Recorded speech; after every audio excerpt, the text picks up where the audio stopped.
दोस्तों, प्राचीन काल में जब मनुष्य पक्षियों को आकाश में उड़ता हुआ देखता था तो उसका भी मन करता था कि वह आकाश में इन पक्षियों की तरह ही उड़ सके, पर लाख कोशिश करने के बाद भी वो ऐसा नहीं कर पाता था। दोस्तों, इंसानियत के इस सपने को साकार किया राइट ब्रदर्स ने। तो आज के इस एपिसोड में हम आपको बताएंगे हवाई जहाज के आविष्कारक राइट ब्रदर्स की कहानी। ऑरविल राइट और विल्बर राइट को राइट ब्रदर्स के नाम से जाना जाता है, जो अमेरिका के रहने वाले थे। इन्हें हवाई जहाज का आविष्कारक कहा जाता है। इन्होंने 17 दिसंबर 1903 को संसार की सबसे पहली सफल मानवीय उड़ान भरी, जिसमें हवा से भारी विमान को नियंत्रित रूप से निर्धारित समय तक संचालित किया गया। इसके बाद के 2 वर्षों में अनेक प्रयोगों के बाद इन्होंने विश्व का प्रथम प्रैक्टिकल फिक्स्ड विंग एयरक्राफ्ट तैयार किया। ये प्रायोगिक विमान बनाने और उड़ाने वाले पहले आविष्कारक तो नहीं थे, लेकिन इन्होंने हवाई जहाज को नियंत्रित करने की जो विधियां खोजी, उसके बिना आज का वायुयान संभव नहीं था। इस आविष्कार के लिए आवश्यक यांत्रिक कौशल इन्हें कई वर्षों तक प्रिंटिंग प्रेस, बाइसिकल, मोटर और अन्य कई मशीनों के साथ काम करते करते मिला। बाइसिकल के साथ काम करते करते इन्हें विश्वास हो गया कि वायुयान जैसे असंतुलित वाहन को भी अभ्यास के साथ संतुलित और नियंत्रित किया जा सकता है। साल 1900 से 1903 तक इन्होंने ग्लाइडरों पर बहुत प्रयोग किए, जिससे इनका पायलट कौशल विकसित हुआ। इनके बाइसिकल की दुकान के कर्मचारी चार्ली टेलर ने भी इनके साथ बहुत काम किया और इनके पहले यान का इंजन बनाया। जहां अन्य आविष्कारक इंजन की शक्ति बढ़ाने पर लगे रहे, वहीं राइट ब्रदर्स ने आरंभ से ही नियंत्रण का सूत्र खोजने पर अपना ध्यान लगाया। इन्होंने वायु सुरंग में बहुत से प्रयोग किए और सावधानी से जानकारी एकत्रित की, जिसका प्रयोग कर इन्होंने पहले से कहीं अधिक प्रभावशाली पंख और प्रोपेलर खोजे। इनके पेटेंट में दावा किया गया है कि इन्होंने एरोडायनेमिक नियंत्रण की नई प्रणाली विकसित की है, जो विमान की सतहों में बदलाव करती है। अनेक अन्य आविष्कारकों ने भी हवाई जहाज के आविष्कार का दावा किया है, लेकिन इसमें कोई दो राय नहीं है कि राइट ब्रदर्स की सबसे बड़ी उपलब्धि थी 3 एक्सिस कंट्रोल का आविष्कार, जिसकी सहायता से ही पायलट विमान को संतुलित कर सकता है और दिशा परिवर्तन कर सकता है। नियंत्रण का यह तरीका सभी विमानों के लिए मानक बन गया और आज भी सभी तरह के प्रैक्टिकल विंग एयरक्राफ्ट के लिए यही तरीका उपयुक्त होता है। राइट ब्रदर्स का जन्म ओहायो के नगर डेटन में हुआ था। वे हमेशा यंत्रों में रुचि लेते थे और साइकिल मरम्मत की दुकान चलाते थे। वर्ष 1896 में लिलियंथल की मृत्यु और किताबों में उड़ने के विषय में चल रहे प्रयोगों के बारे में पढ़कर उनमें इस बारे में रुचि जागृत हुई। उन्होंने बिना किसी सोच विचार के अपना वायुयान बनाने का निश्चय कर लिया।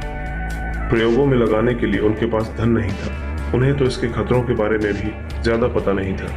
उन्होंने तय किया कि वे पक्षियों की उड़ान का अध्ययन करेंगे और इसके साथ ही उन्होंने तब तक बन चुकी सारी उड़ान मशीनों का भी अध्ययन कर लिया। राइट बंधुओं ने हमेशा अपनी मशीनें स्वयं बनाई। सबसे पहले उन्होंने एक ग्लाइडर बनाया, जिसे वे पतंग की तरह उड़ाते थे। इसे लीवरों की सहायता से जमीन पर रस्सियां बांधकर नियंत्रित किया जाता था। इस प्रकार उन्होंने उड़ान के सिद्धांतों का अध्ययन कर लिया और यह भी सीख लिया कि हवा में मशीन को कैसे चलायमान रखा जाए। इसके बाद उन्होंने एक मानव युक्त ग्लाइडर बनाया। इसे उन्होंने लिलियंथल की भांति ही पहाड़ी से कूदकर उड़ाया। इस ग्लाइडर को हवा में तैराना तो आसान था, लेकिन अपनी मन मर्जी से उसे उड़ाना और उसका संतुलन बनाए रखना मुश्किल था। सुरक्षा की दृष्टि से प्रयोग जारी रखने के लिए वे 1900 में नॉर्थ कैरोलिना में एक एकांत स्थल में चले आए। वहां ऊंची रेतीली पहाड़ियां थीं। इस प्रकार वे कठोर पथरीली जमीन पर गिरने से बच सकते थे। अगले 2 सालों में उन्होंने लगभग 2000 बार अपने ग्लाइडर में उड़ान भरी, जिनमें से सबसे लंबी उड़ान 600 फीट की दूरी तक गई। इस प्रक्रिया में सबसे महत्वपूर्ण चरण था ग्लाइडर को प्रोपेल करना। साल 1903 में उन्होंने तरल ईंधन से चलने वाली एक मोटर बनाई और उसका परीक्षण करने के लिए वे पुनः नॉर्थ कैरोलिना गए। उन्हें यकीन था कि उनकी मशीन काम करेगी, लेकिन उन्होंने इसकी कोई औपचारिक घोषणा नहीं की। उनकी पहली उड़ान केवल 12 सेकंड के लिए ही थी, लेकिन मानव के इतिहास में ये पहली उड़ान थी जिसमें एक मशीन ने स्वयं गति करके हवा से भारी विमान को मानव सहित उड़ा लिया था। कुछ समय हवा में नियंत्रित रहने के बाद उनका विमान बिना किसी नुकसान के नीचे उतर गया। उसी दिन उन्होंने 2 और प्रयास किए जो कुछ अधिक समय के थे। उनकी चौथी उड़ान 59 सेकंड्स की थी और उसने 12 मील की रफ्तार से चल रही हवा की दिशा में 835 फीट की दूरी तय की। तो राइट ब्रदर्स ने ये सब अपने शौक के लिए शुरू किया था, लेकिन इसमें सफलता मिलने पर वे इसके प्रति गंभीर हो गए।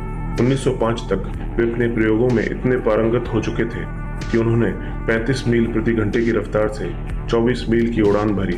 अचरज की बात यह है कि इस समय तक उनकी उपलब्धियों के बारे में किसी को भी पता नहीं चला और किसी भी समाचार पत्र या पत्रिका में इस बारे में कुछ नहीं छपा।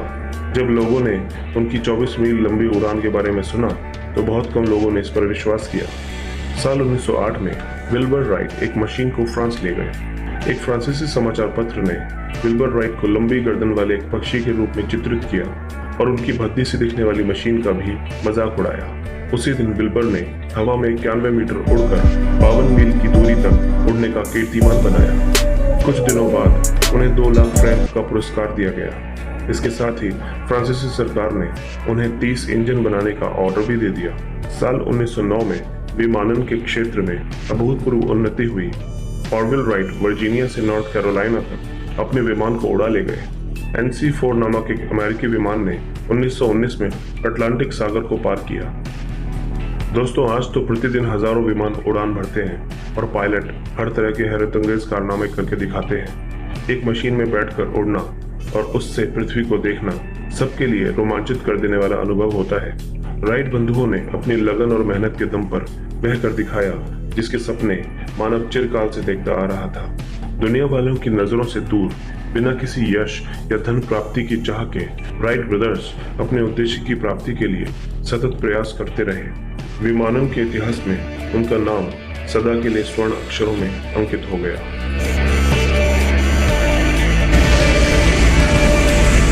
दोस्तों, अगर आपको हमारा ये वीडियो पसंद आया तो प्लीज लाइक करें, शेयर करें और कमेंट करें।